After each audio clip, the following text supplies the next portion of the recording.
Hey guys, welcome back to another stream, day 61. I've been MIA for a little bit, been doing some work on my own time. Haven't had too much time to stream, but today, studying for finals part 5, so I have my final exams in about 2 days for 2 classes. One for my portfolio management class, and then the other for my deep learning class. Probably going to spend some time today making some flashcards, going over some previous exam questions, practice exam questions, and trying to understand some of the questions that I missed. So this one right here is one of the questions I missed earlier. Assume that the capital asset pricing model is the correct model. Consider an oil drilling venture. The price of a share of this venture is $8.75 at the market. It is expected to yield the equivalent of $1,000 after year 1, and the return volatility is 0.4. Currently, the risk-free rate is 0.1. The expected rate of return on the market portfolio is 17%, and the volatility of the market portfolio is 0.12. Okay, assume the correlation between the venture and the market is 0.18, such that beta is equal to 0.6.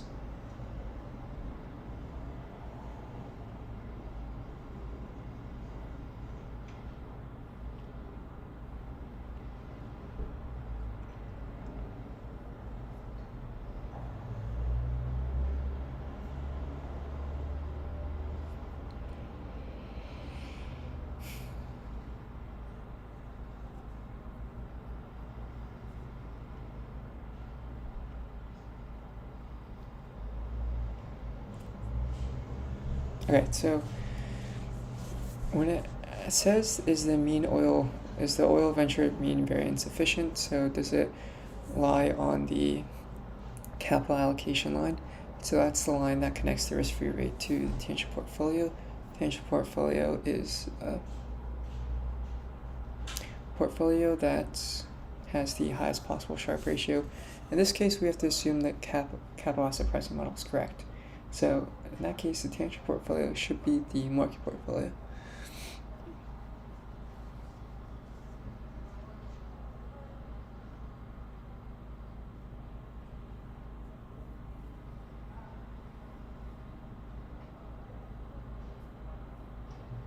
So we can maybe compare the two Sharpe ratios and see if they're the same. If they are the same, then they should be on the same capital allocation line.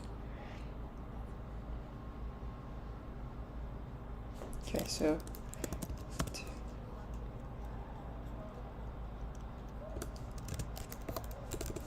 understand whether the oil venture is mean variance efficient,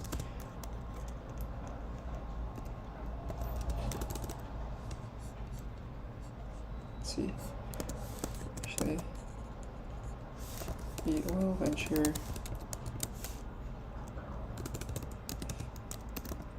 is on the capital allocation line. Another way of saying this is whether it has the same Sharpe ratio as the tangent portfolio. In this case, the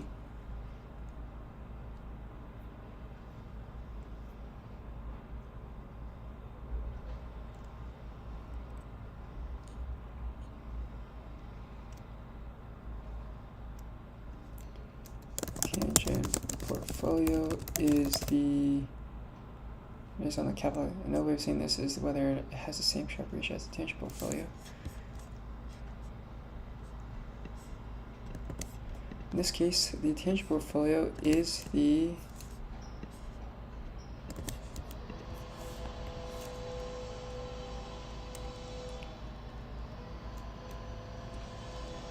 market portfolio, because we are assuming the capital asset pricing, it's called CAPM, is true. It's true, okay. So with that being said, to calculate Sharpe ratio of the oil drilling venture, so we have the returns, so for the return,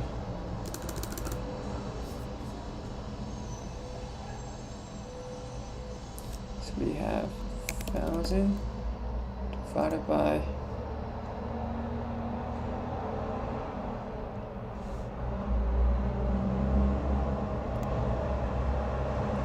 875, right? Minus 1, I think.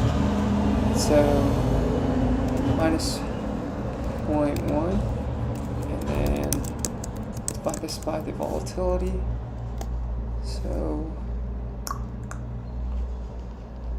volatility is 0.4.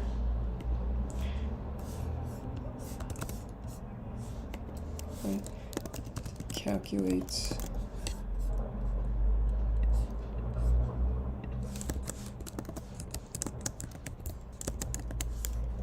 the Sharpe ratio of the tangent portfolio. So this is going to be 17%. Oops. Minus 0.1. Frac. This is 0.17. And then divided by 0.12. So this is equal to 0.08.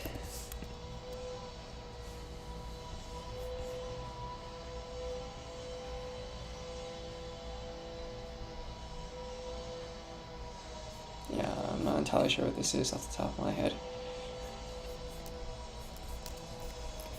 Let's see if we're going in the right direction.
So we have 1,000 divided by 875 minus 1.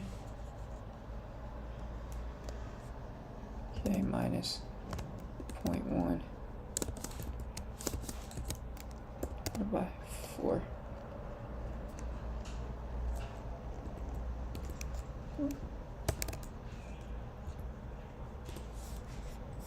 So this is equal to 0.01. Sharpe ratio of the oil drilling venture is much lower than the tangent portfolio. Therefore, it is not mean variance efficient. Okay, so I think I could say that.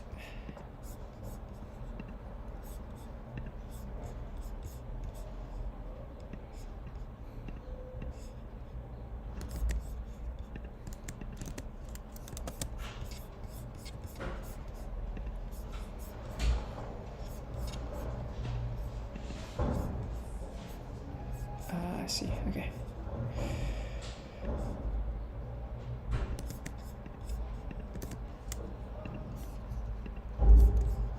And then, is the asset overpriced or underpriced compared to the CAPM? How much is the asset mispriced in dollars compared to the CAPM? So, is the asset under or overpriced compared to the CAPM? How much is the asset mispriced in dollars compared to the CAPM? Oh.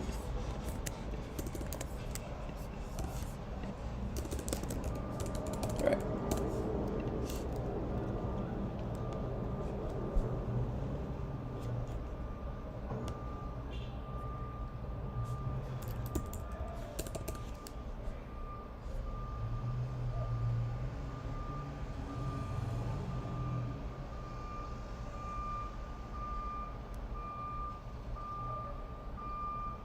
Okay, so to understand if the asset is overpriced or underpriced, we could see if there is a CAPM, or sorry, if there is an alpha in the CAPM. And so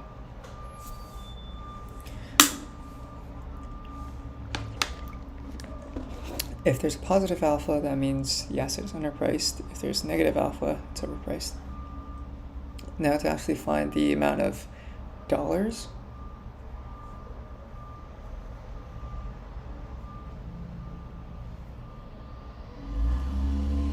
I think you can multiply the current share price of the venture by the alpha amount, and then that will give you the misprice in dollars. Okay. So the asset is under/overpriced compared to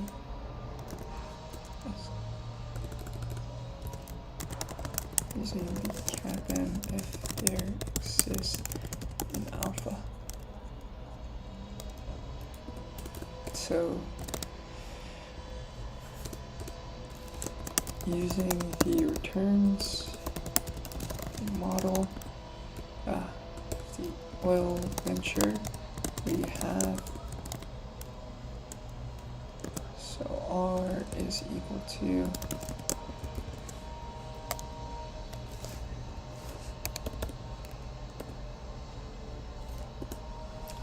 it's 75 minus 1, right?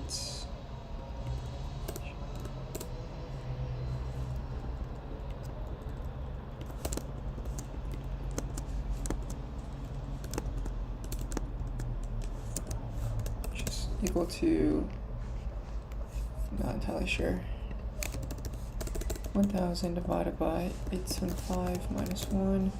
So this is around 0.142. Okay.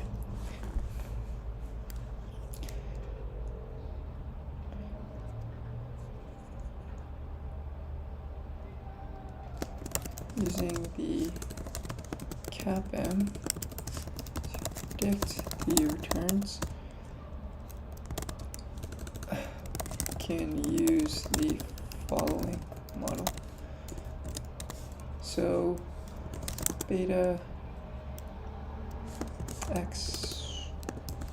times market risk premium, RF plus, which is equal to 0.1 plus 0.6 times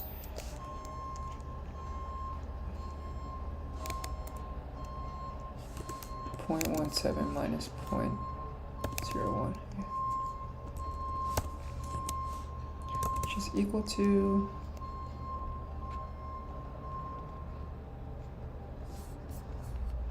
I'm not entirely sure how to do that in my head, so 0.16 times 0.6 plus 0.1 plus 0.01 to 0.106. Okay.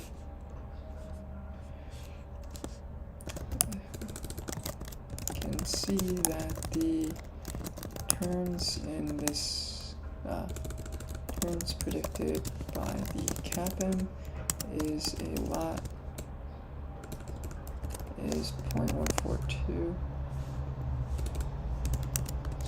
0.106 compared to the actual expected return.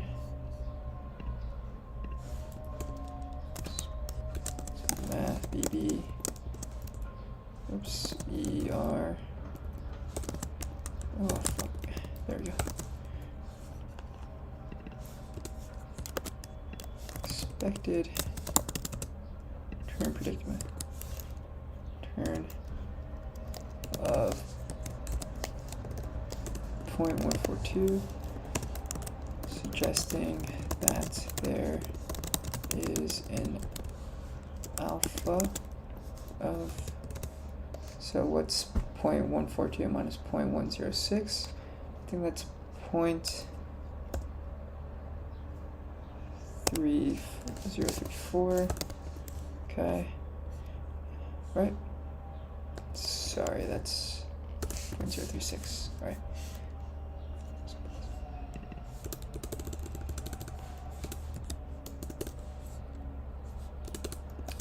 Therefore, the asset is currently underpriced. Okay, and then how much? The dollar amount that is, so 875 times 0.036, which is equal to 875 times 0.036, 29.7, and then I think if we can check that,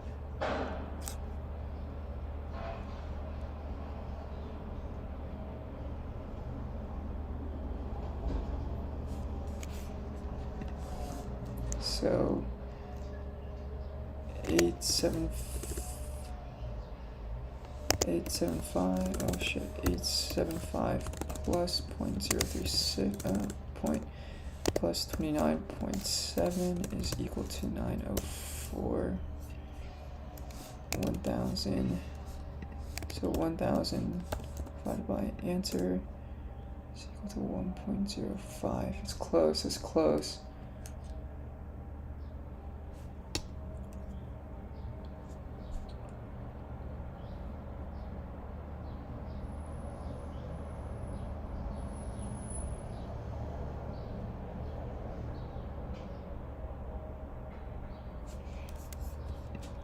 Wait, so let's see this. We have 1000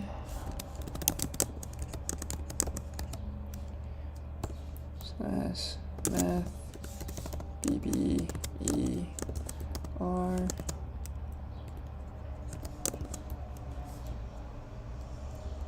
so we want the expected return of our assets is equal to 1000 divided by price at -1, and that's equal to 0.06. So if we solve this, we have +1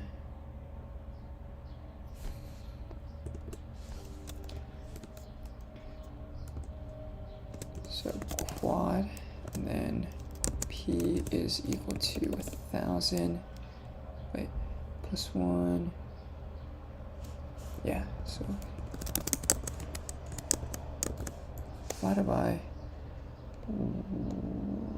1.106, whatever that is. So 1000 divided by 1.106 is equal to 904, right?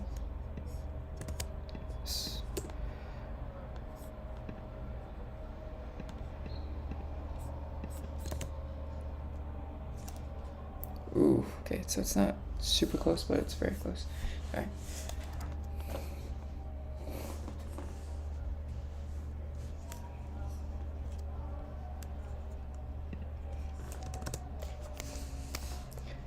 $904.159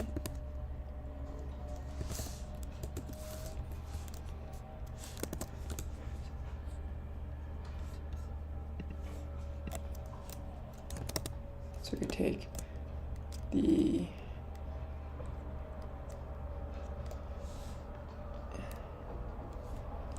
so 904.16 minus 875 is equal to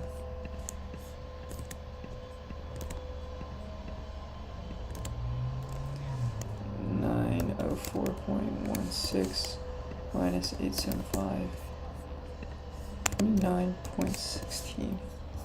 Okay. Yeah, I think this is wildly different from what I ended up writing down on the exam, which makes sense. I'm going to check if this is somewhat right.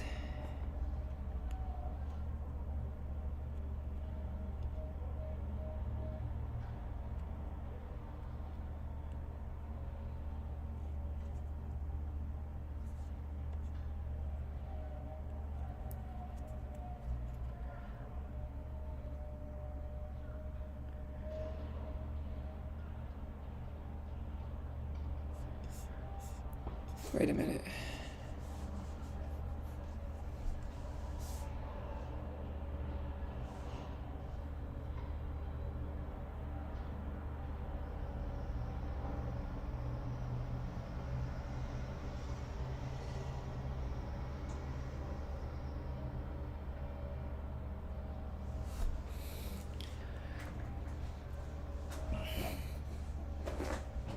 Okay, I feel like I'm doing something wrong.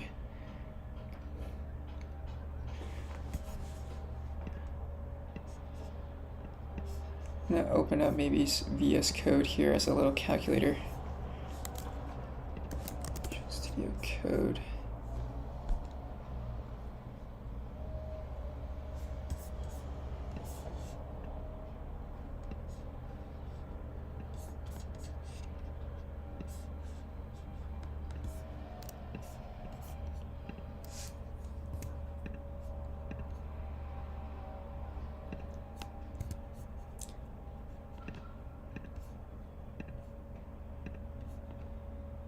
Notebook. Okay, so we have 1000 divided by 875 minus 1.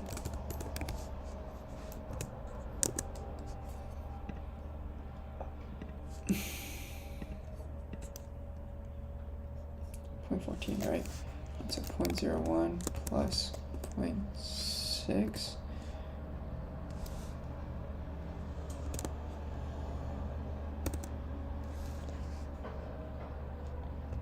Times 0.17 minus 0.01. Right, okay.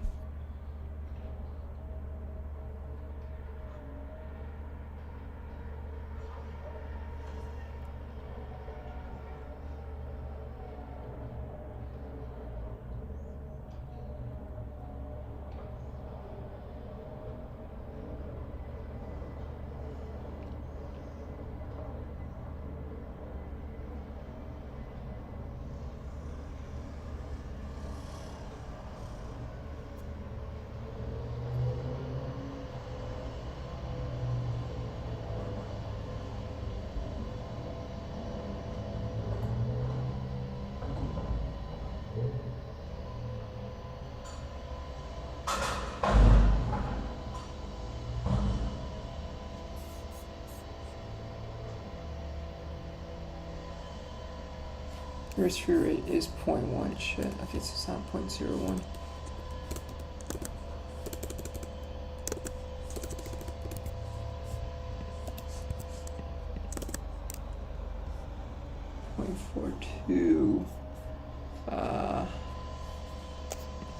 So that's me not reading the problem here. 0.142 to 8. Right. 0.042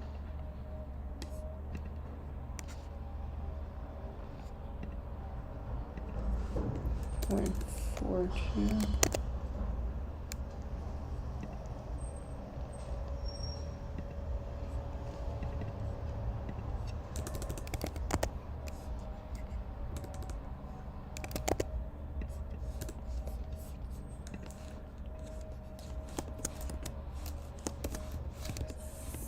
1000 divided by that. Wait a minute.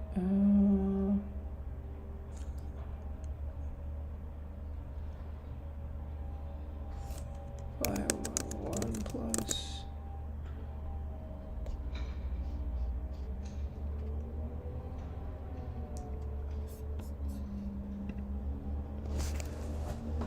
1000 divided by just equal to 875.6667. Okay, it's close. So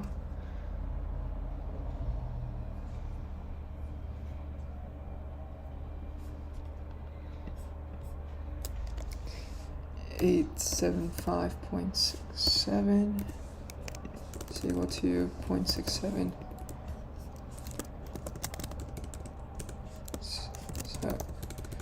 So this means that the assets is 67 cents underpriced. So what did I do for the exam? So curious. I think I took a picture of this somewhere.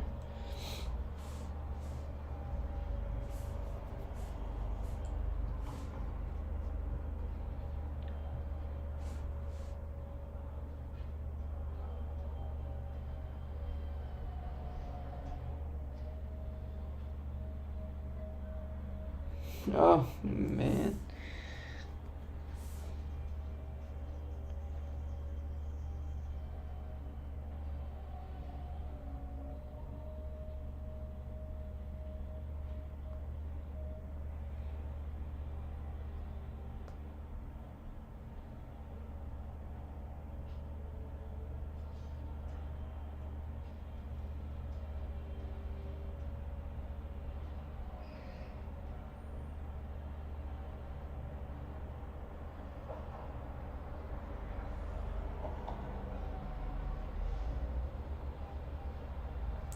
So because there's slight positive, so x is equal to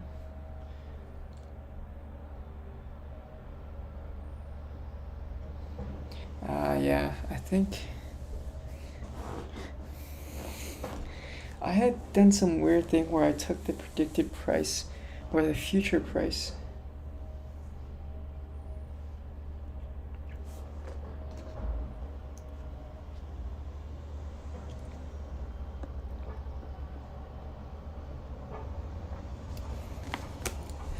I was calculating something for the future returns, although it didn't really make any sense, so.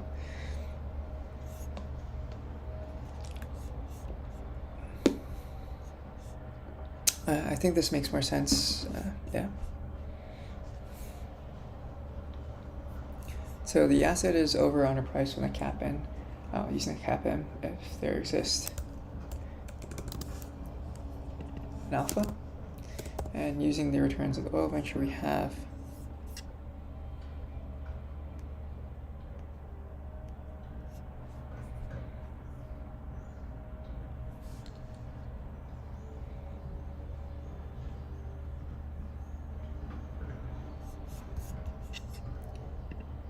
.1428 is an alpha of 0.008, which is pretty small, but it still exists, therefore the asset is currently at price. The dollar amount of that, so it's equal to 175.57. Okay, that makes sense. Alright, so I fucking hate this one, but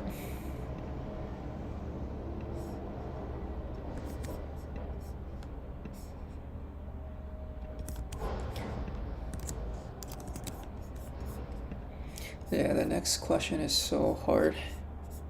So it took me forever to get the derivative right. So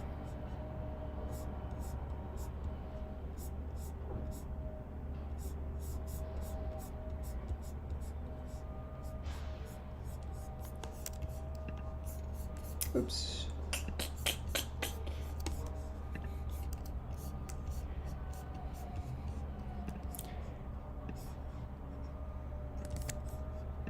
So suppose there are two risky assets.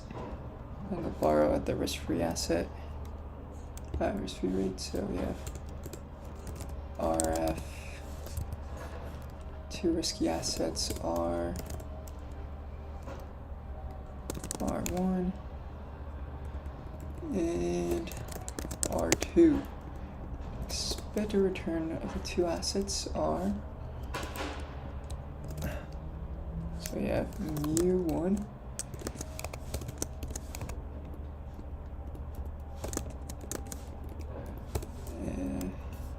and slash mu2 is equal to 0.2, and the volatilities sigma 1 is equal to 1, and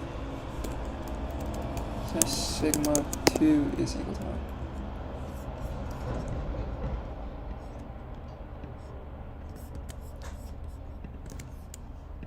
So find the tangent portfolio, state the optimization problem, and solve it analytically. So the tangent portfolio is the portfolio that maximizes the Sharpe ratio. Okay.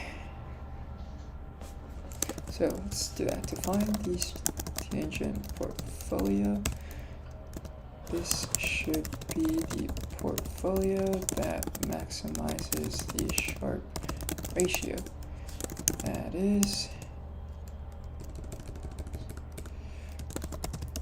optimization problem becomes, so we want to, I think, math op. So math op. Okay, there we go. And then arg min, arg max. Okay, and then limits.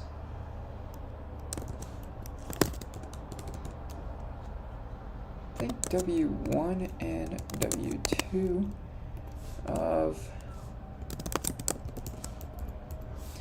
so the expected return of our portfolio, so R, say minus the risk-free rate, and then we want to divide that by the sigma of standard deviation of returns. Alright, and I think we might want to also add this, so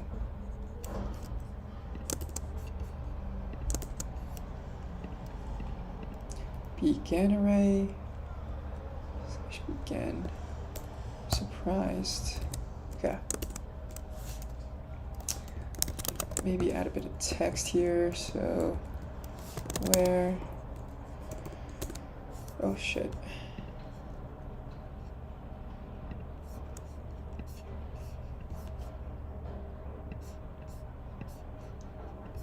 Alright.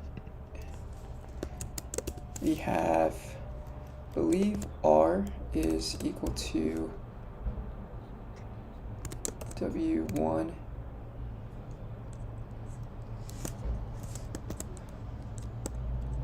R1 plus W2 R2. Okay.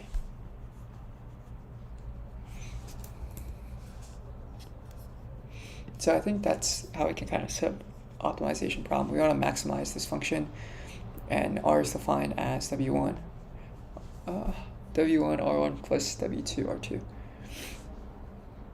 Suppose there are two risky assets. Okay, lend and borrow at the risk-free rate 0.02. Let the returns of those two risky assets are R1. The expected returns of those assets are mu1. Volatilities are sigma 1 is equal to 1. Sigma 2 is equal to 1. Wait, really? Okay, I guess returns are independent.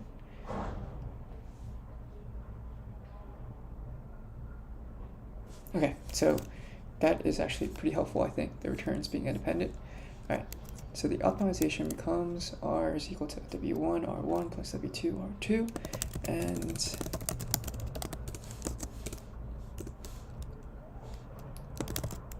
placing, so expanding the equation above becomes, okay, so we want to expand this, and instead of doing expectation of R1, I think we want to do expectation of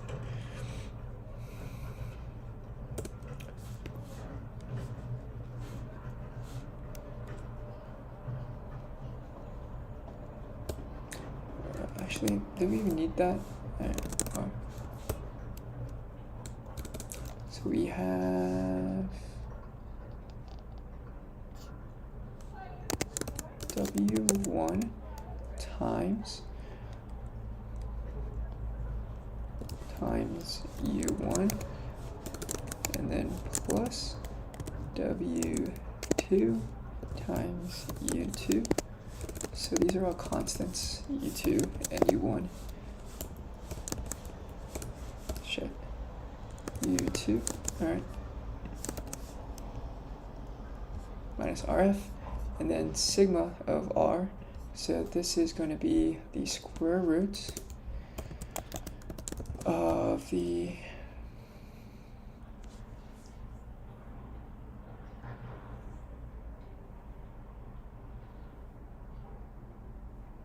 so if the returns are independent, so this just becomes W1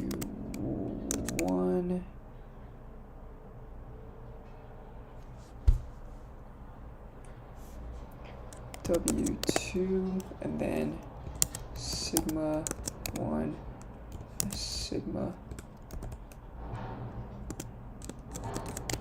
2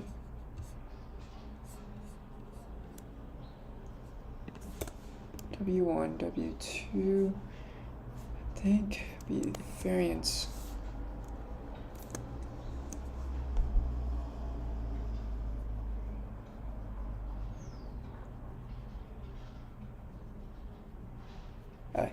Yeah.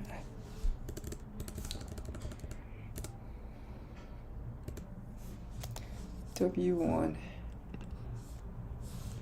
squared sigma 1 squared plus, oops. Oh shit. Wait. I'm losing my spots. Okay. Sigma 1 W1 squared sigma 1 squared, then plus W2 squared sigma 2 squared. Okay, there we go.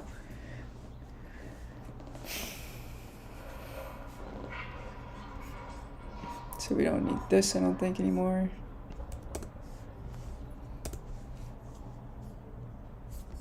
Right, so we have this scary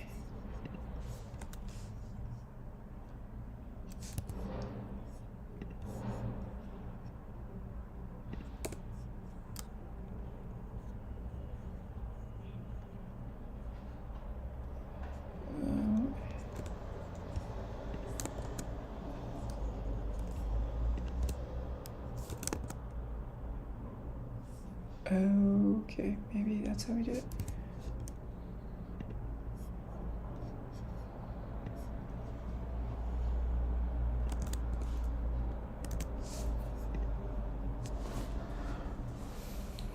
Okay.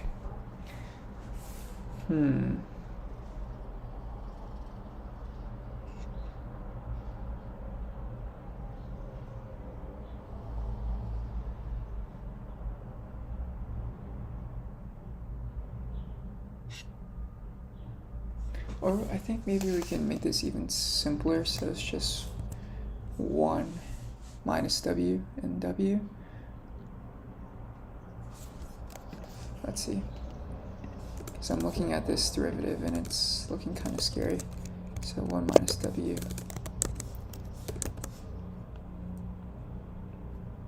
And then we just want to choose a W. Right, and then this becomes W, and that would be W, and then So 1 minus W, and W, so 1 minus W. Okay. Now I think we can use the quotient rule here. So if we want to take the derivative of f of x, okay, to find the maximum, find the derivative and set equal to 0. Use the quotient rule. So we have, I think, dx of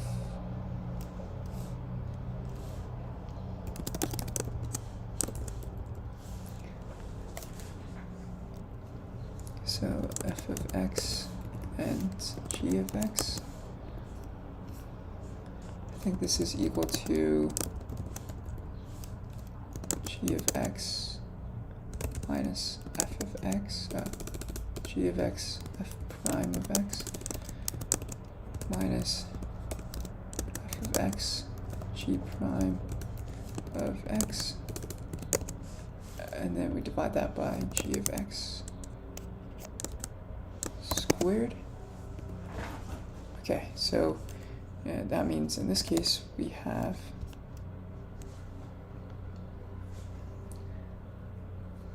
so f of x is going to be our top here, g of x is going to be this bottom one here. I think this becomes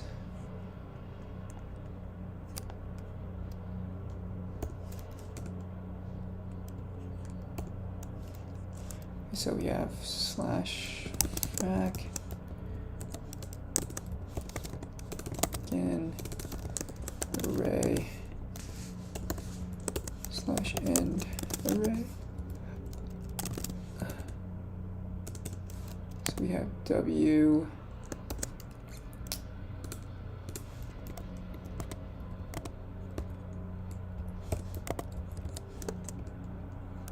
I don't know why it becomes so small. Alright, well, so g of x is u1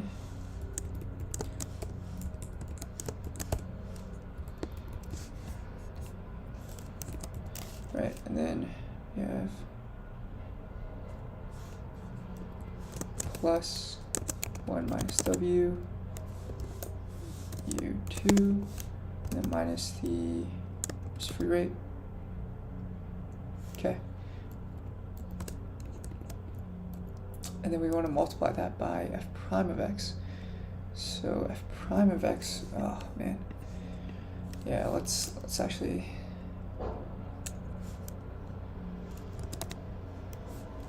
so g of x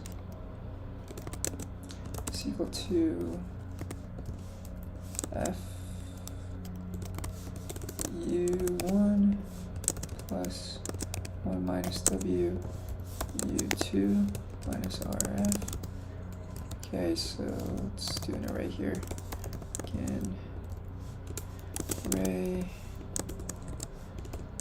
slash end array. Okay.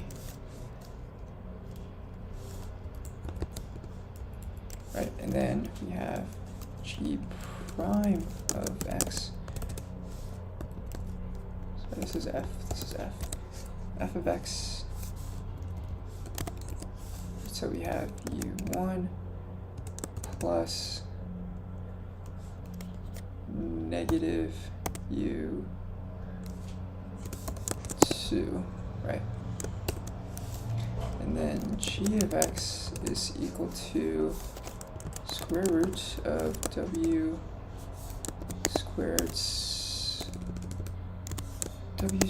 slash sigma squared plus 1 minus w squared slash sigma squared. Okay. Yeah, this is a lot. So this is g of x. And then let's do g prime of x. Alright, so I feel like we're going to need a chain rule here, right? Oh, shit.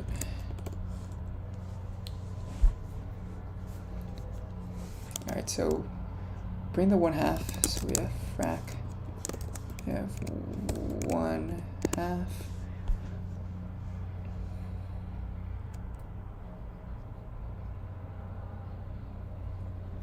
Of w squared, so that's sigma squared, right? And then we also add 1 minus w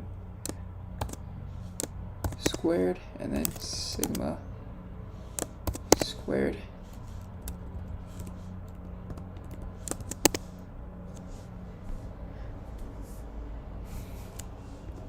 Let me raise this to the negative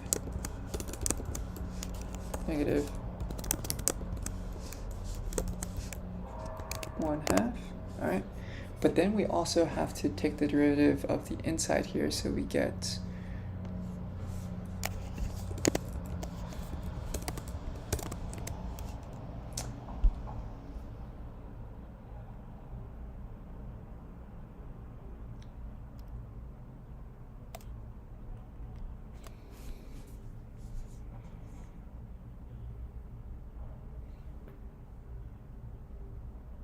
oh my god, this is massive. All right, so it becomes 2w,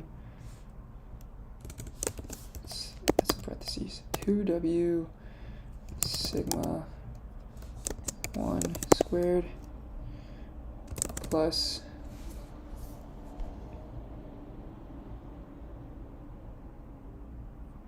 oh my god, so there's another chain rule here actually. So there's this chain rule here. Fuck, alright.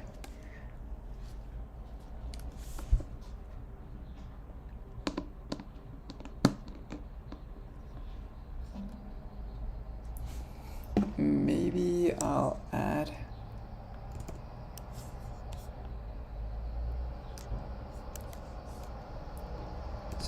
times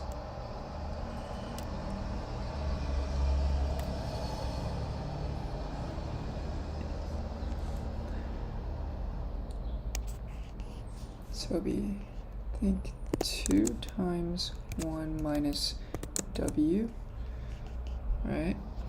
So sigma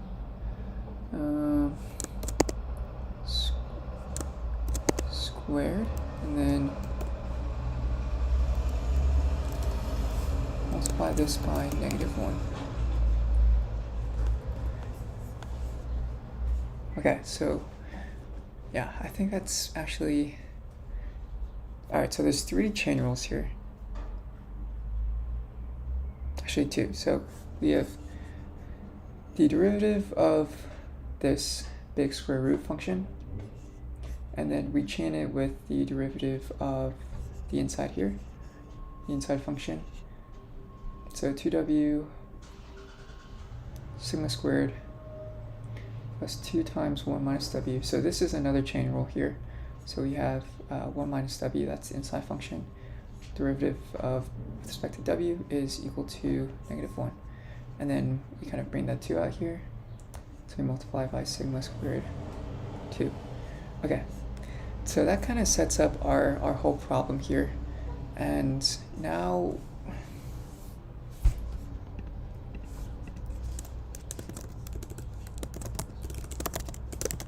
setting up the problem we have. Okay, so that's pretty good. Then what we want to do is we want to multiply a bunch of this stuff.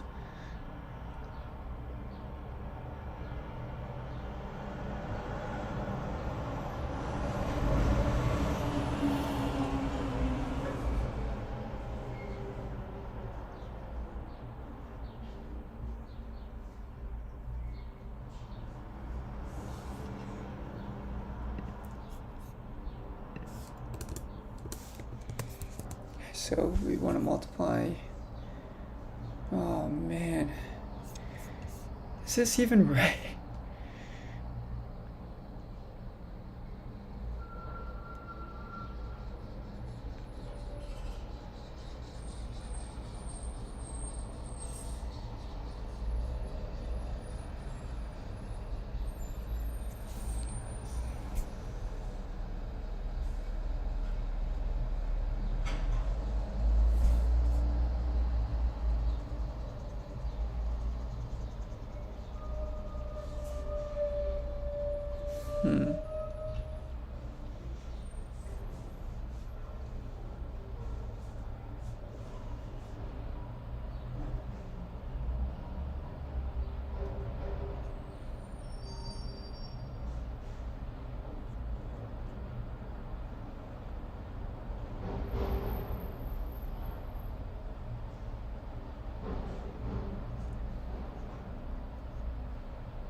God damn, so these guys were able to... so our teacher kind of skips a bunch of steps. But there's gotta be a easier way to do this. I mean...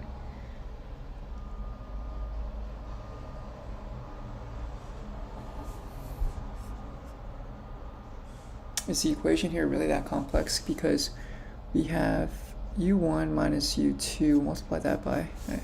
Let me see if I got the quotient rule first. Quotient rule.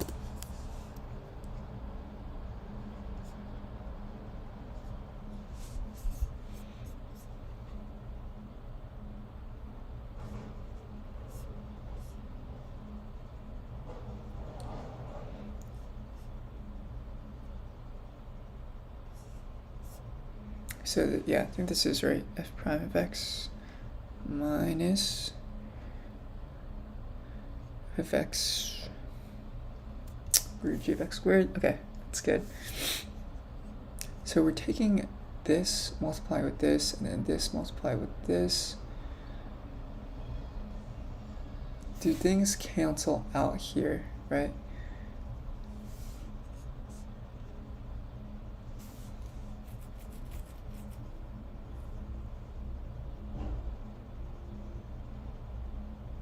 So maybe this cancels out. So if we bring this down, that's 1/2.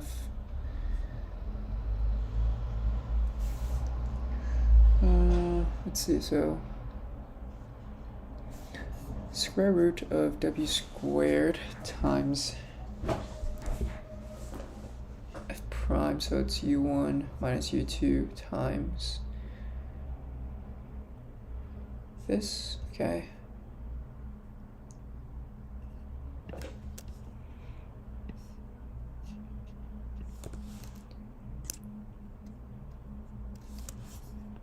Let's do square root.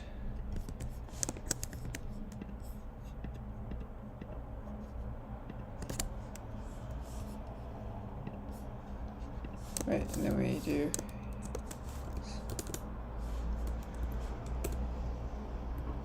slash mu 1 minus mu 2. Okay, and then we want to divide this by, actually not yet, so we want to subtract this by square root of w2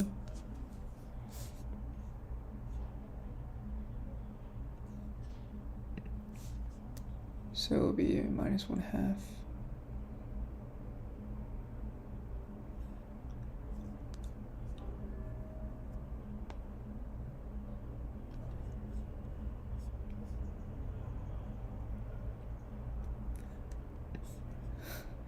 You'll see how crazy this looks. Oh my god.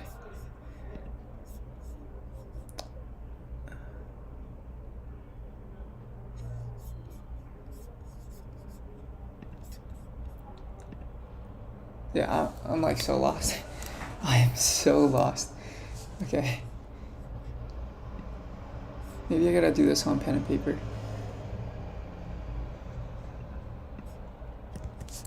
But just the sheer complexity of this. Oh my god. You have got to be kidding me. Okay, yeah, let me write everything down. I think it's probably gonna be a lot easier.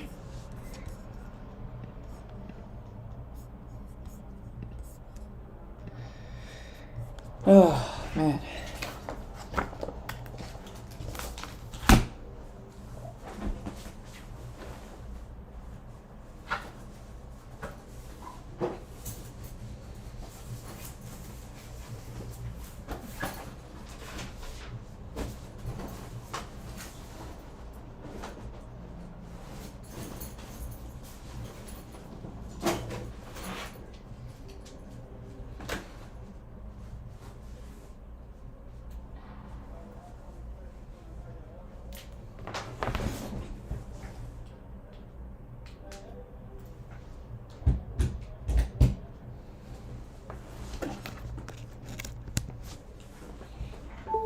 Okay. Let me see here. So,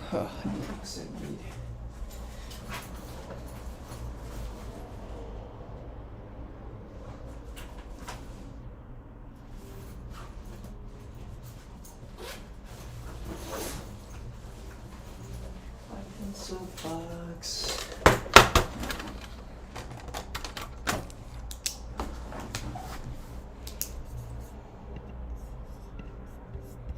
Oops. Oh, we need this again, so.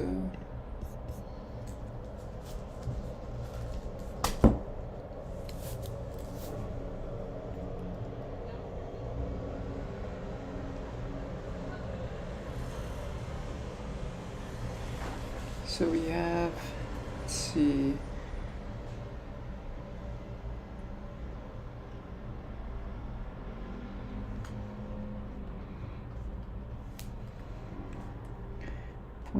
.5, oh, so it's W1 times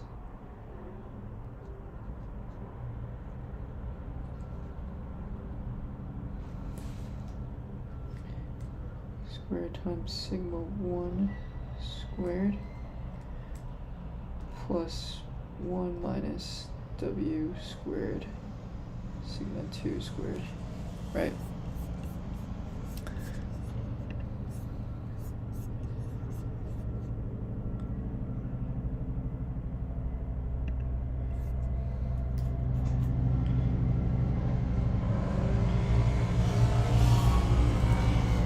Square root of all that.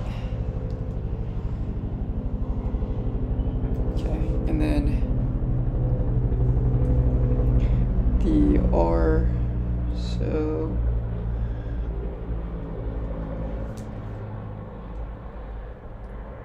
d over dw of this, so this is going to be 1/2 W1 squared times squared plus 1 minus W squared sigma squared into 1/2, so times W1 squared 2W1 times sigma 1 squared plus 1 minus W sigma 2 squared times -1. Okay. So first off, right off the bat, we can show that dy over dx is equal to, so on our denominator here, we actually have W1 squared and then sigma 1 squared, so 1 minus W and then square that times sigma 2 squared. Okay, so we do have actually a pretty nice and simple function on the bottom here. Now we want 2w1. Okay, so we have that, and then we want w2, so g of x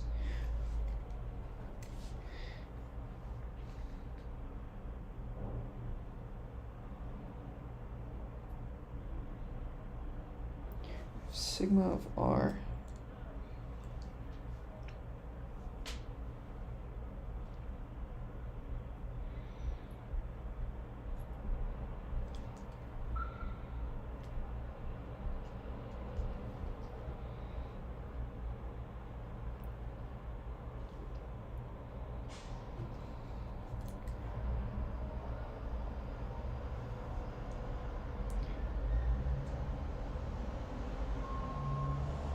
and this becomes 3/2, so we can bring this down with 3/2, and then 2w1s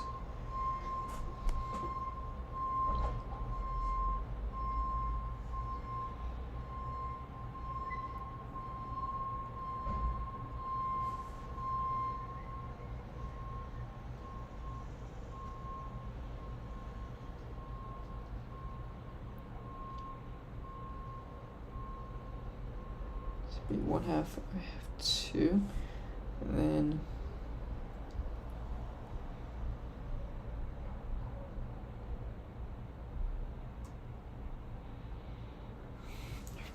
f of x, so it's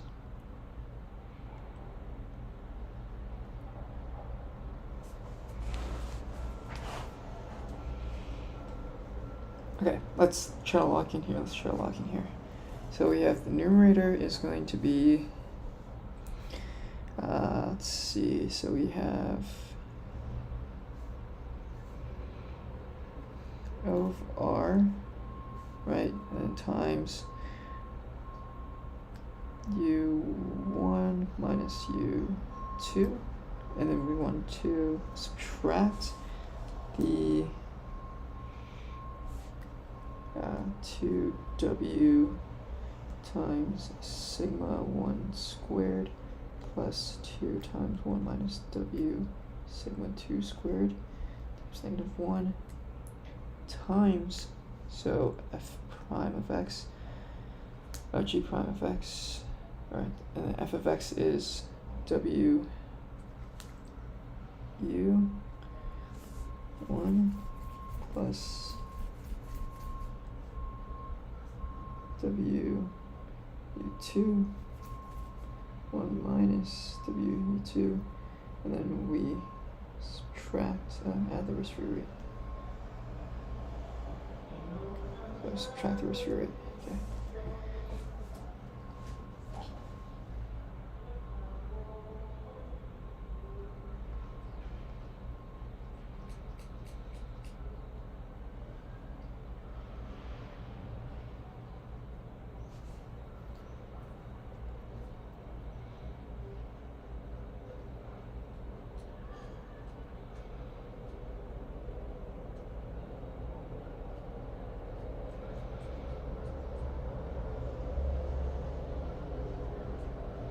So they're saying at this point, professor is saying at this point,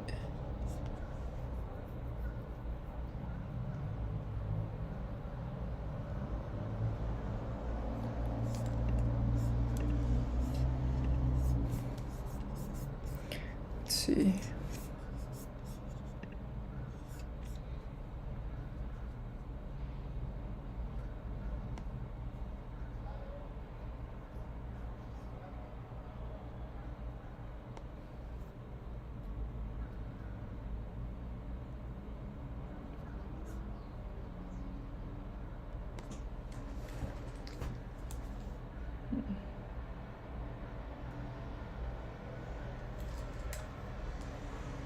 Can be.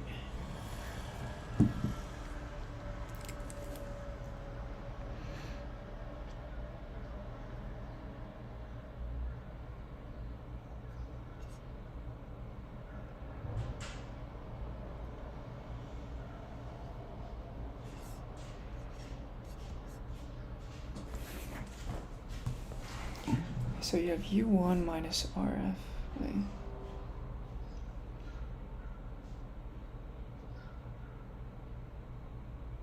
So what do we know here actually? We know U1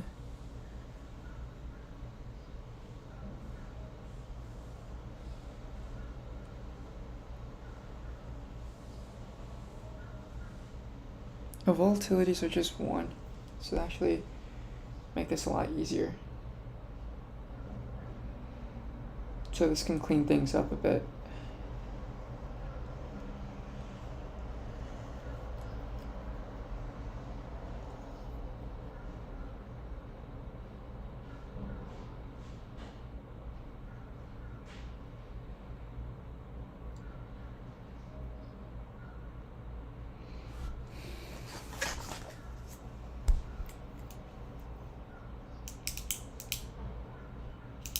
Yeah, so let's see actually. So I think it'll be easier in our case.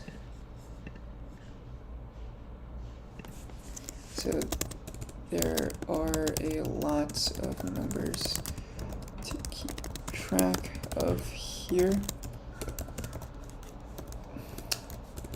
Luckily, we are given the numbers for the constants. So this means that we can just take this and fill all of this in.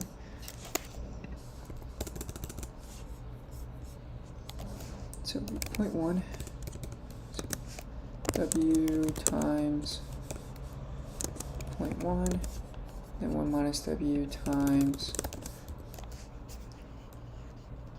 0.2, and then 0.02 minus 0.02, right? And then prime of W just becomes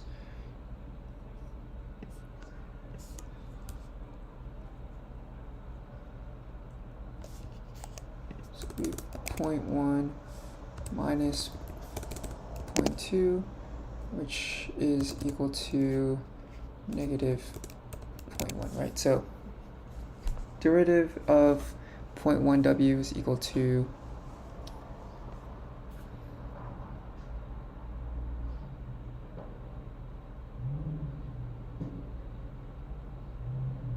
.1, so this expanded out is just 0.2 times negative 0.2 W. So 0.2 minus 0.2 W, so that just becomes negative 0.2, and that just becomes 0. Alright, so it's equal to negative 1. And then this, we can actually just replace this with 1. So this just becomes, oops. So this becomes 1. This becomes 1. So it's just left with that. And then, so this case, we have 1/2 of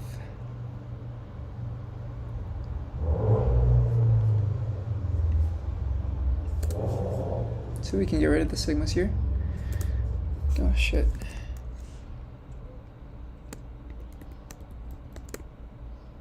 Maybe delete this too. Alright.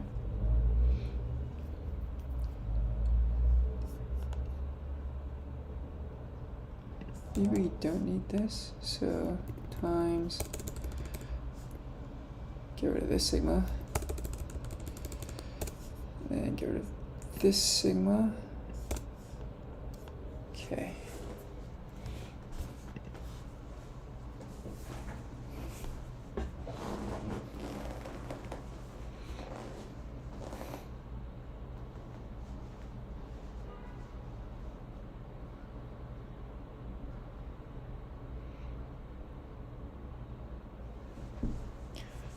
That's another way of expressing G prime of W.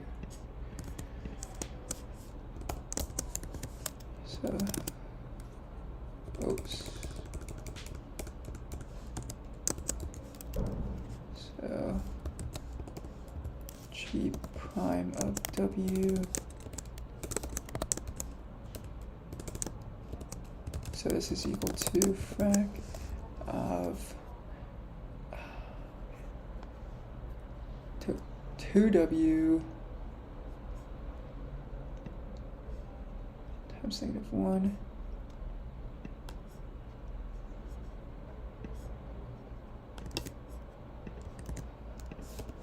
We have negative, okay.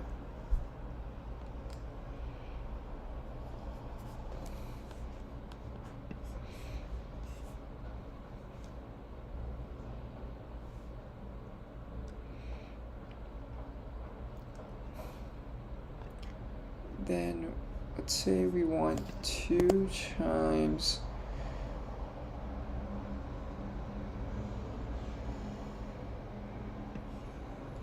we want 2 times square root of this. So this is exactly equivalent.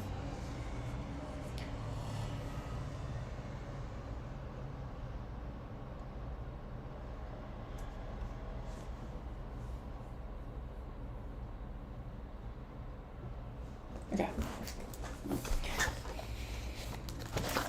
Then maybe one thing to note here. Yeah, I've spent like an hour on this one question, Jesus Christ.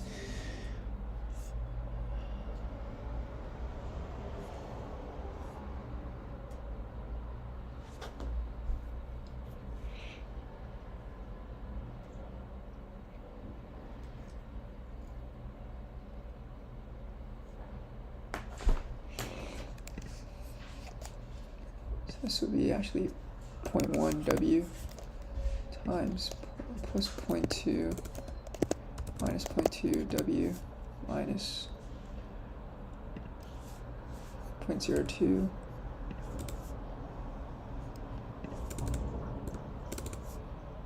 minus 0.18, it seems like. Or minus 0.22. So plus 0.18. Okay.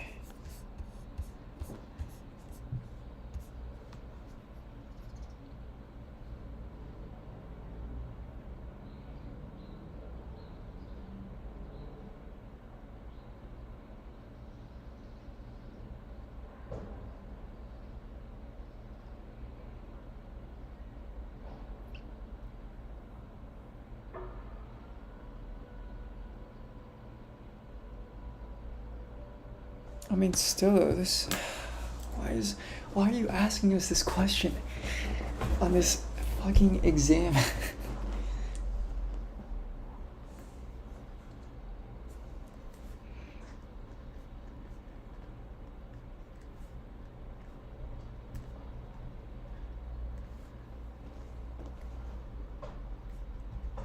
I might spend another, let's say, 15 minutes, and then if it's a lost cause, it's a lost cause. Oh, man.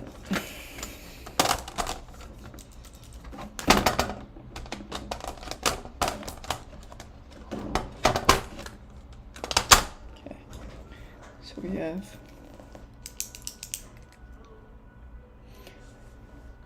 0.1 W minus 0.2 W plus 0.18. Actually, wait. We need G.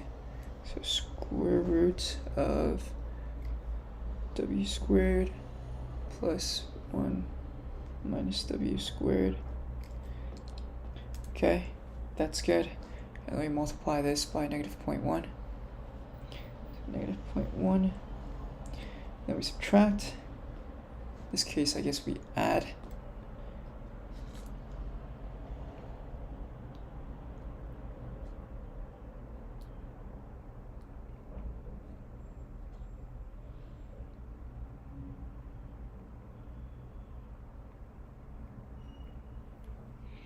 Negative 2.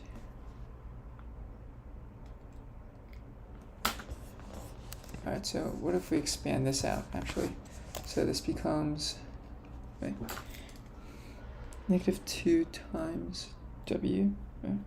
Negative 2W plus 2 times 1 minus W. So this is 2W plus 2 minus 2W.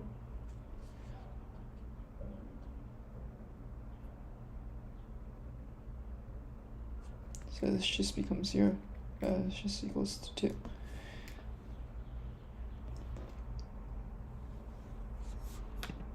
I have a feeling I'm missing something here though, no?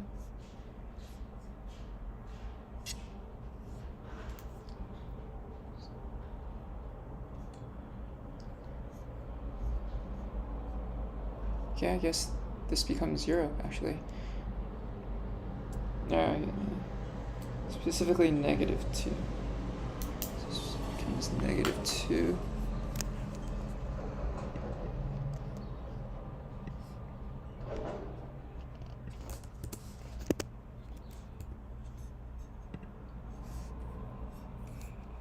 Oh, so it cancels out.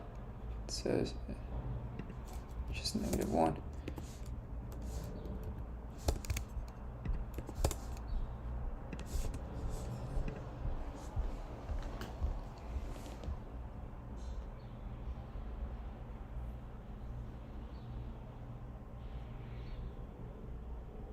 Wait a minute. If things are starting to cancel out here, this could be a good sign. This could be a good sign. Okay.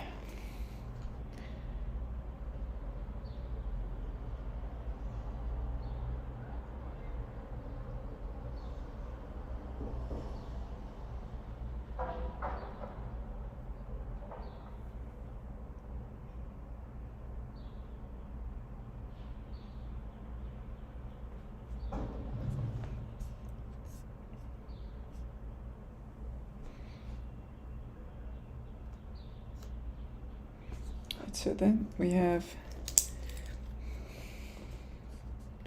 this case, so be minus, and then we have 0.1 W minus point. This is just minus 0.1 W. Minus 0.1 W, right?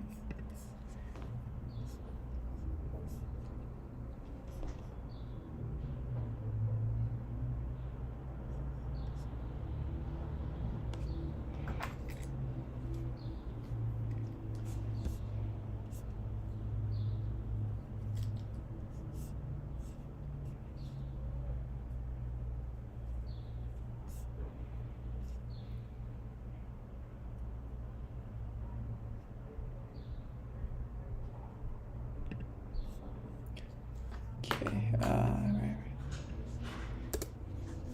0.1. Okay. So this simplifies our things to a lot more. So we have W, FW,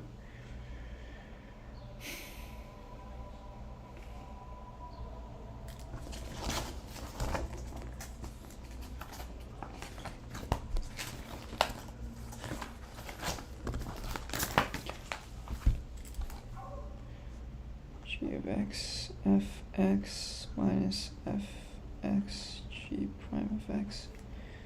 Okay, so we have then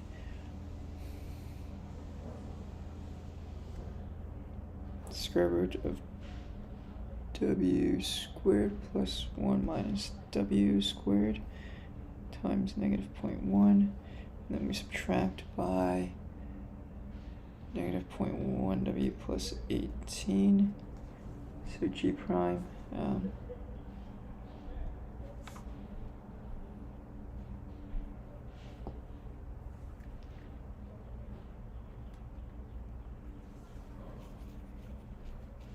Times negative 1.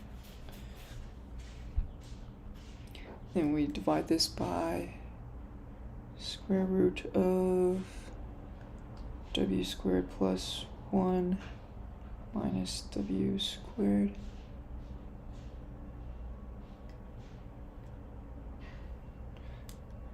All of this divided by W squared plus 1 minus W squared. Set this equal to 0.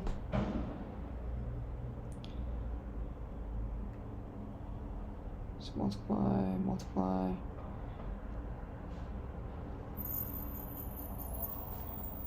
So if we get this equal to 0, so this becomes 0. So add this, square it.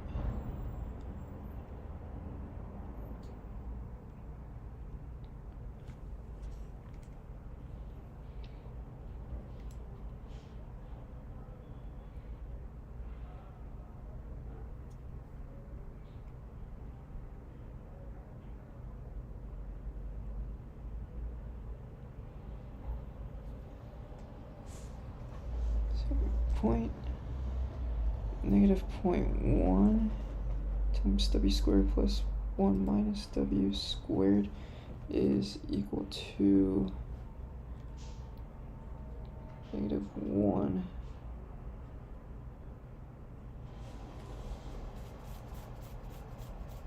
So we 0.1 w minus 18.18.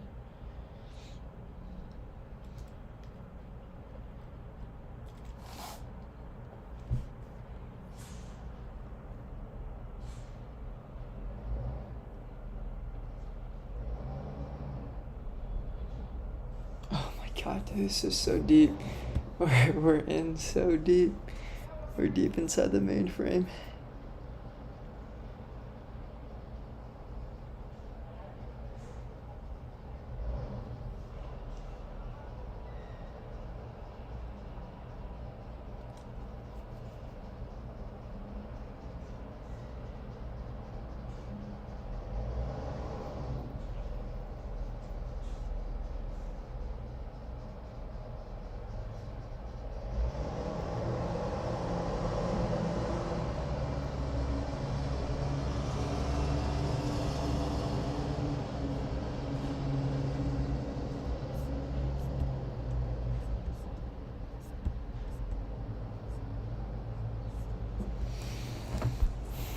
So it'll be 1 minus w times 1 minus w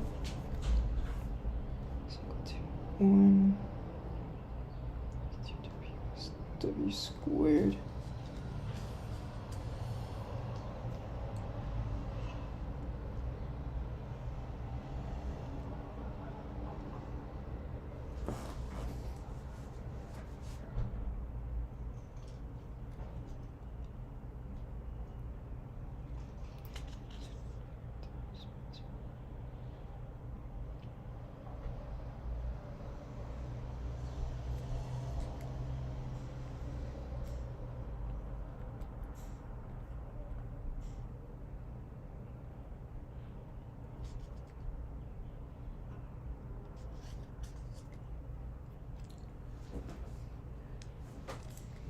It's 0.01.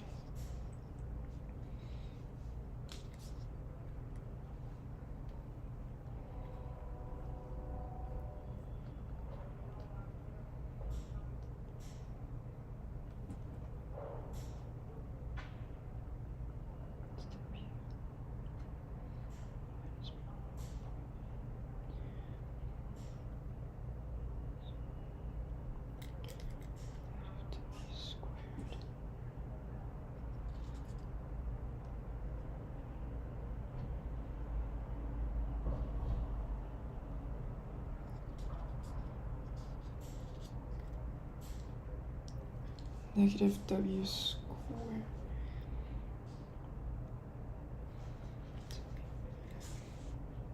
W squared plus 2w minus 1 is equal to w minus 1.8. W minus 1 is negative w squared. T times w.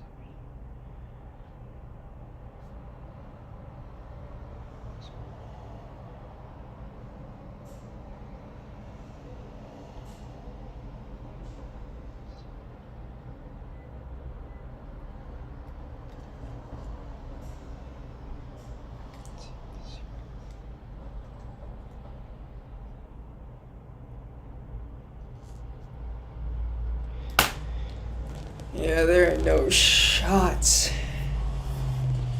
I'm getting this right. Oh my God.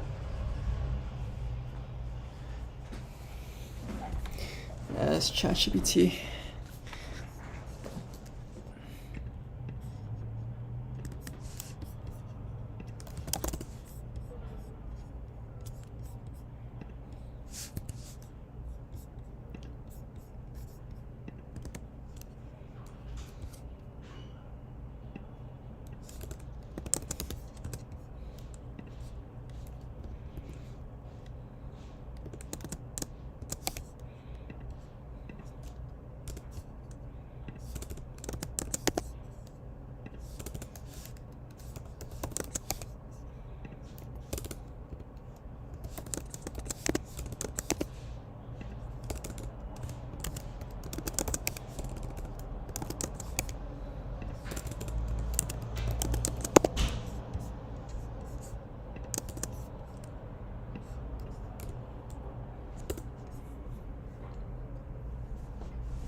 Building your online business?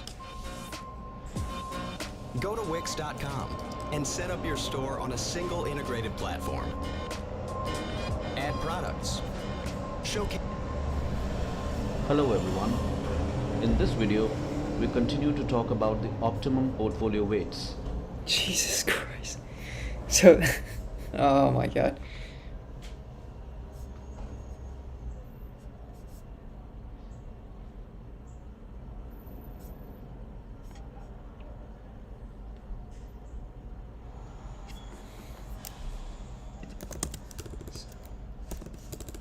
Finding Gent's portfolio, 2 assets analytically, 2 independent assets.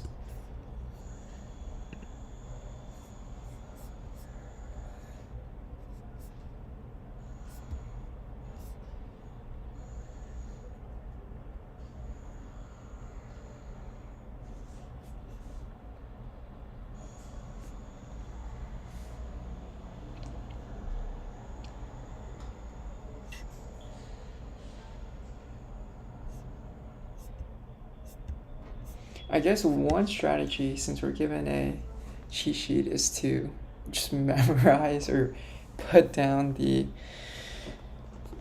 solution directly, aka the final derivative.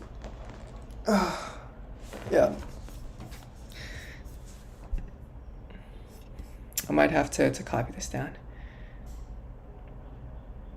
Okay, but what I do gotta do now is I think our teacher has office hours. So I might just go in and take a look. Oh, never mind. He has office hours from 5. Oh, jeez. From 12:30.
Okay, so there's the interesting idea of I'm going to probably just skip to the next question here. This one's taking a bit too long.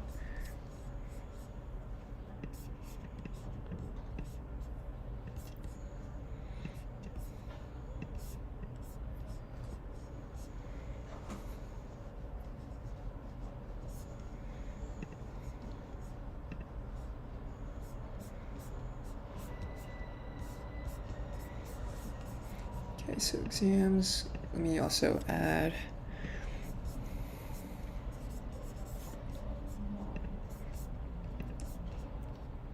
so consider the trader whose risk aversion / gamma is equal to 1/2 and who is mean variance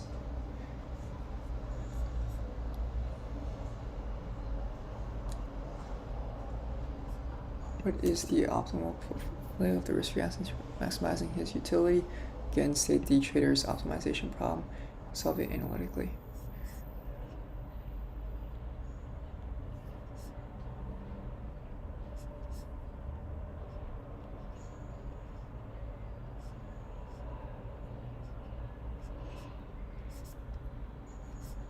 Okay, so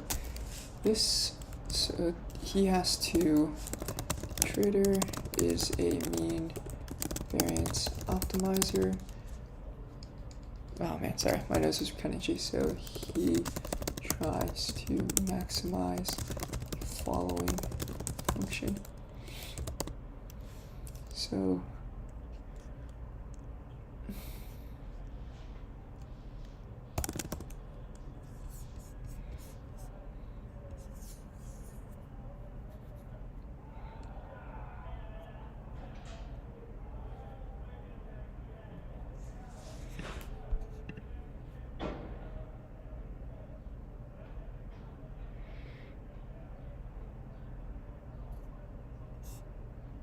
okay, so arg max, let's see, slash math op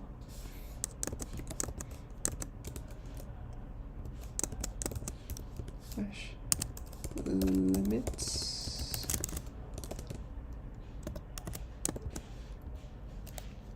view wait.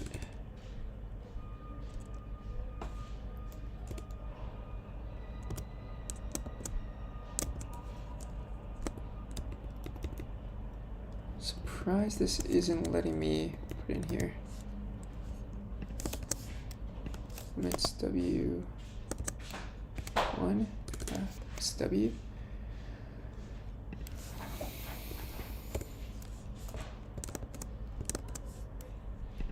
Why is it so low? I don't know. Okay, that's fine. So we want to find the optimal W that can maximize. In this case, it's so the expectation of, I'm going to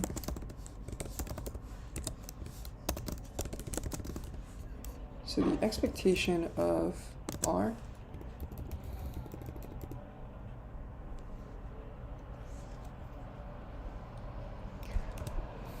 minus slash gamma, so slash gamma over 2, and then E variance of R. Okay. And then maybe it'll be helpful if we define what R is.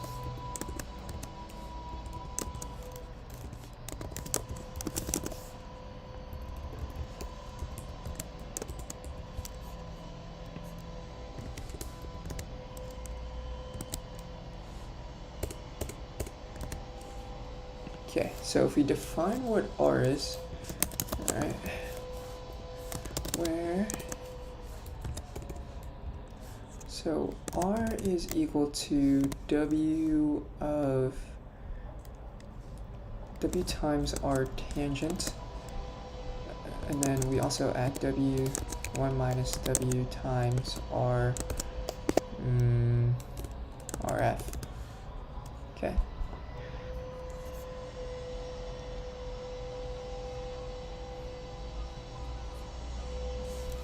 Alright, so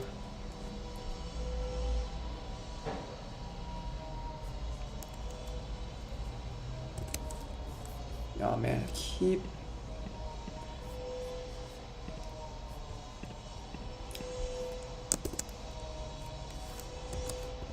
so our T is equal to W1 slash mu 1 plus R1 plus W2 times R2. Okay.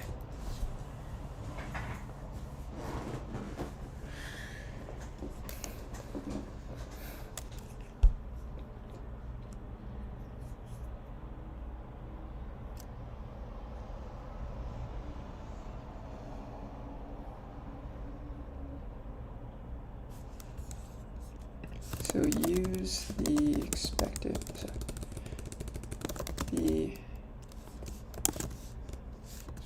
return of R, expected return of R is equal to, so I think in the previous problem it was 0.1692. Okay.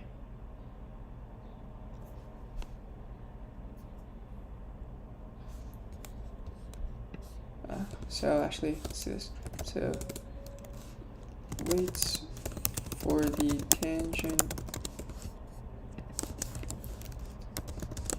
portfolio are, so we have V1 is equal to, I think, 0.307, and then W2 is equal to 0.692. Okay.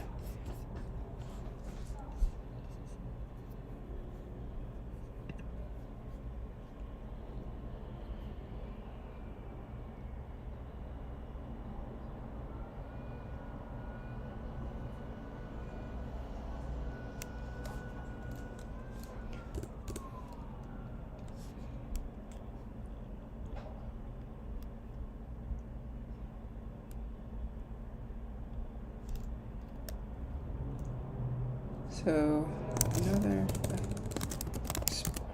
saying the objective function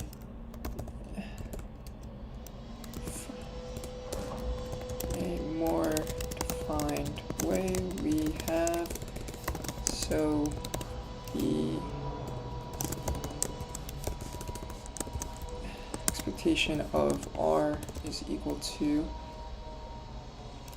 W times expectation of RT plus 1 minus W times the expectation of RF, which is equal to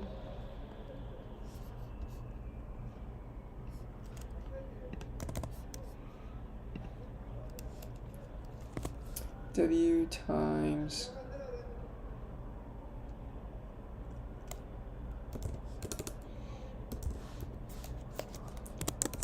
W1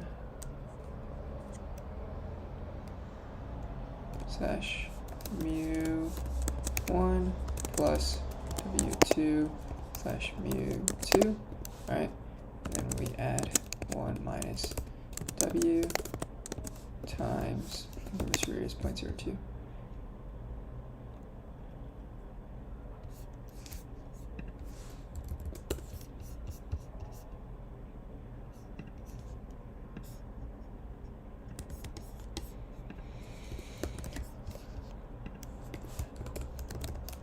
RF. So our currents of the two risky assets are R1 and R2 slash mu1 and then slash mu2. So sigma 1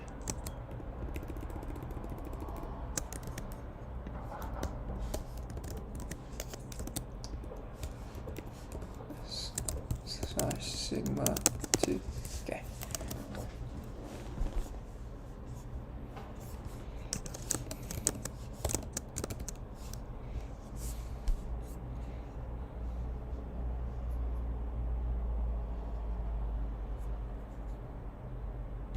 So this is equal to W times, I think it was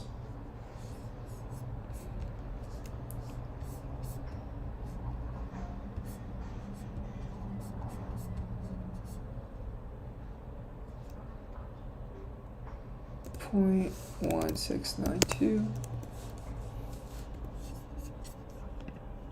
Okay, and then I want to add 1 minus W, and we add 0.02. Okay, so this is good. We have W times expectation. So at the end of the day, this is just our thing. Let me add an array.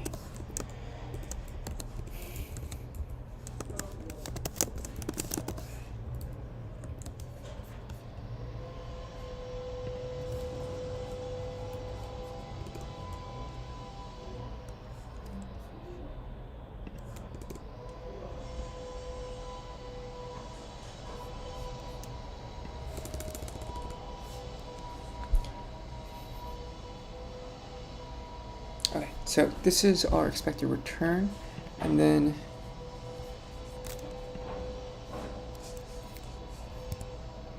the variance, so variance of R is equal to W times variance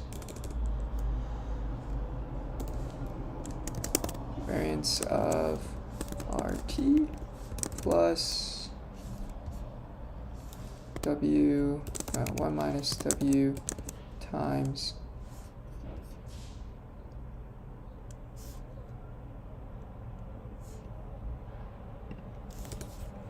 WRT variance of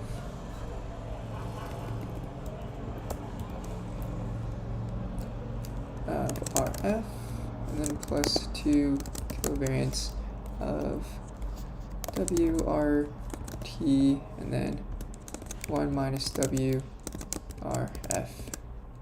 Okay, so this is the variance of our function, and then I think in this case the variance here is just 0.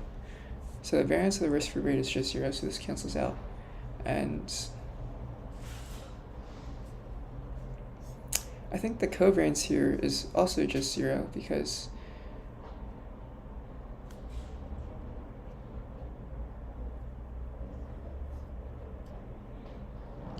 the risk-free rate doesn't really have, it's just constant the whole time, right? So covariance between variance, random variable and a constant is 0. Wait, let me see. Is the covariance between, right, I think so, because constant, you're just taking the actual constant, subtracting from the mean of the constant, and mean of the constant is just the constant, so it's just 0. Okay, so this actually just becomes, this simplifies really well.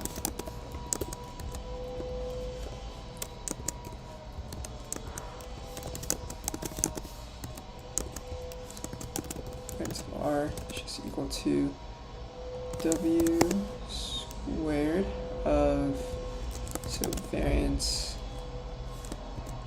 of RT, okay, W squared of variance of RT, which is equal to W squared of, oh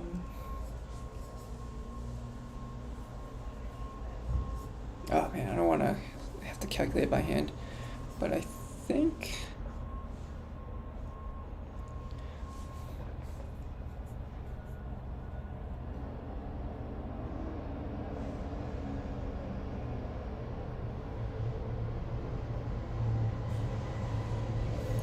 so if that were the case,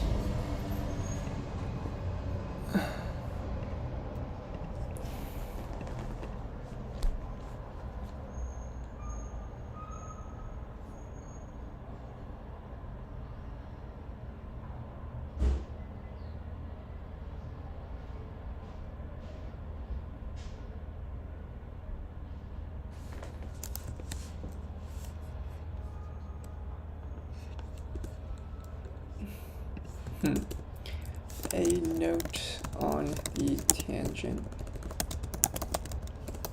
portfolio. Okay, so we have /math bb. So the var of tangent portfolio, so RT is equal to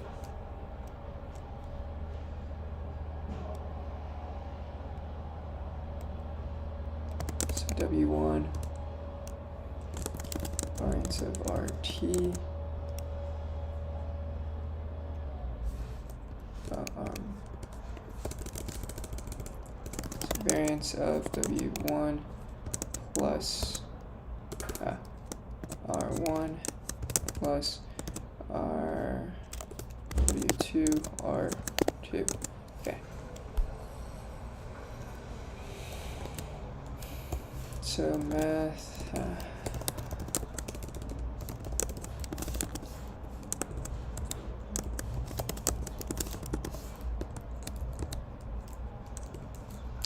I hate this shit, man.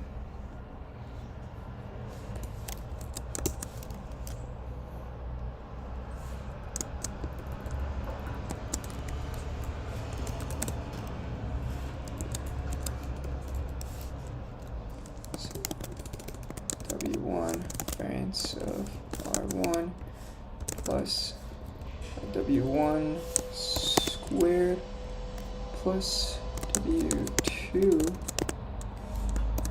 squared, so variance of R2, right? Okay, and then we want to add to covariance of, so W1, W2, covariance of R1, R2.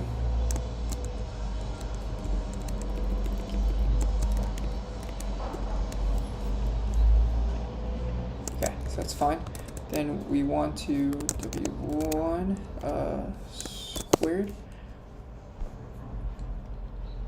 Then we have sigma 1 squared plus W2 squared slash sigma 2 squared, and then plus 2 W1 W2, and then the covariance I think is actually given to us. So the covariance, oh, so they're independent actually. That's just equals to 0 plus 0. That's actually very helpful. So variance of RT is now equal to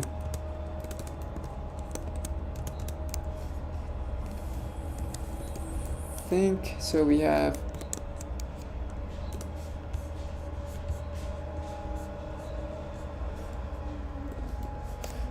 0.307, so squared, and then sigma is I think 0.01.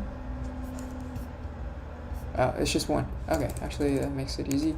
So 1 plus 0.692 squared, which is equal to 0.307 plus 0.692 squared,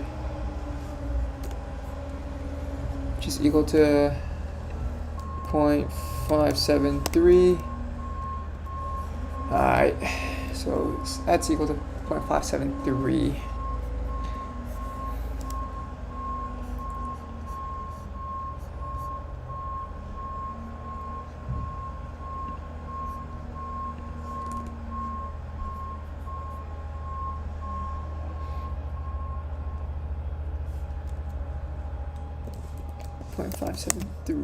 Okay.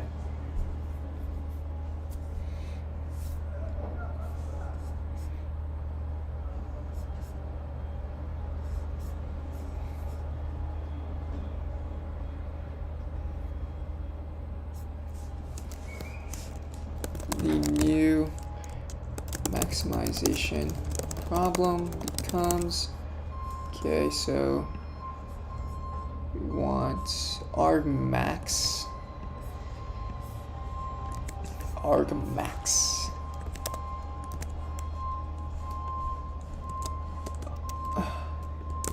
slash end array. Alright. Okay, so we have then this becomes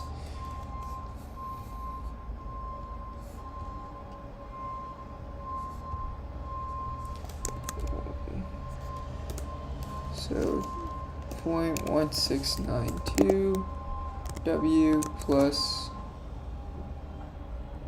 1 minus W times 0.02 minus, so this is actually 1/4 then, 1/4, and this becomes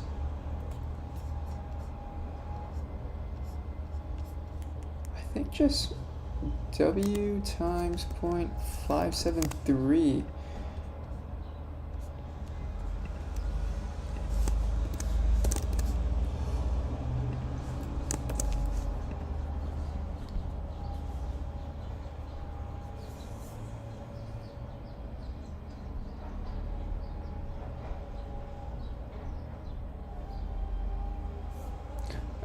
W squared times 0.573. So I think we could simplify this actually even further to just a polynomial and then find the derivative. So, there's a lot of things here. So simplifying.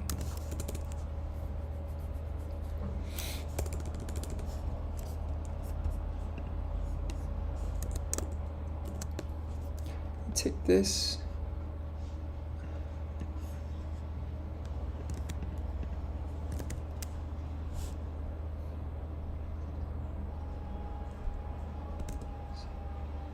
to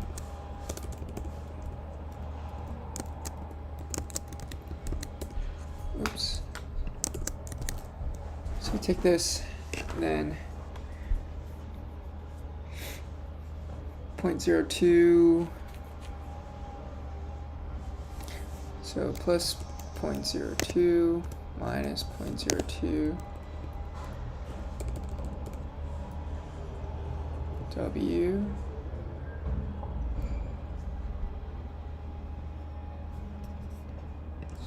0.573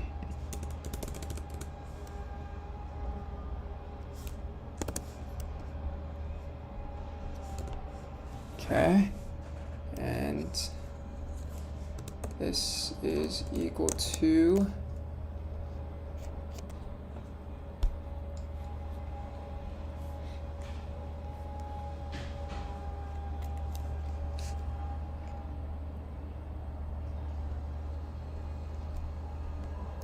0.1492 W plus 0.02 minus 0.573 divided by 4 of W squared. Alright, so alright.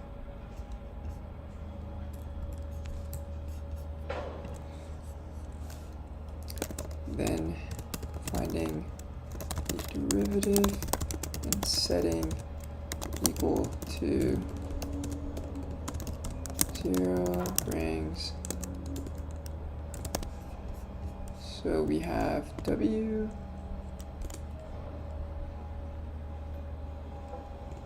frac, so 0.573 for W, minus 0.1492 minus W is equal to 0. So I think W is equal to you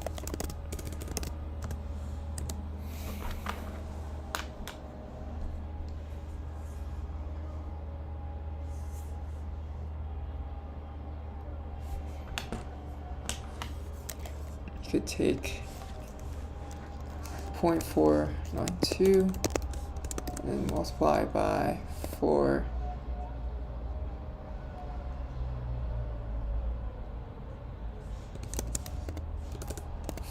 divided by 0.573. Huh. That doesn't seem right. It's greater than 1.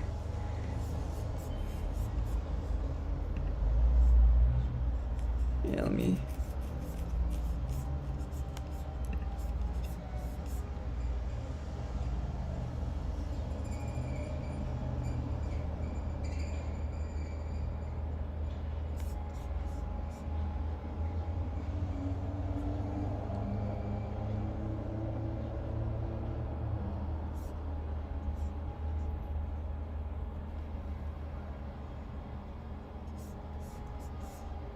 So it's saying that I have the variance here wrong.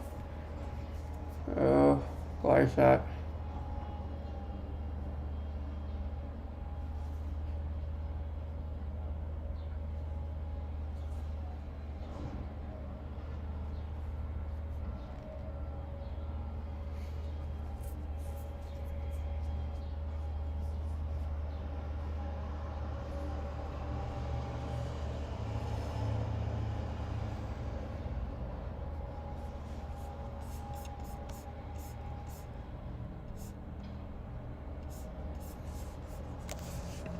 So our variance was 0.307 times squared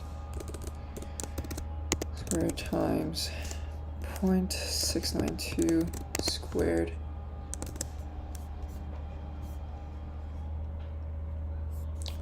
plus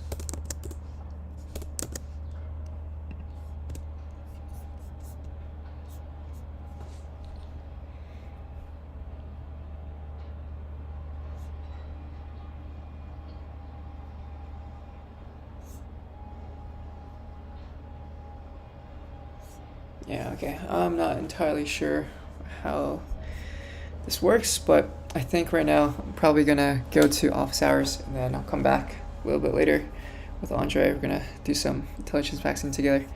Thanks for tuning in. This was a pretty hard studying session. Seems like our exam was pretty hard, but catch you guys in the next one.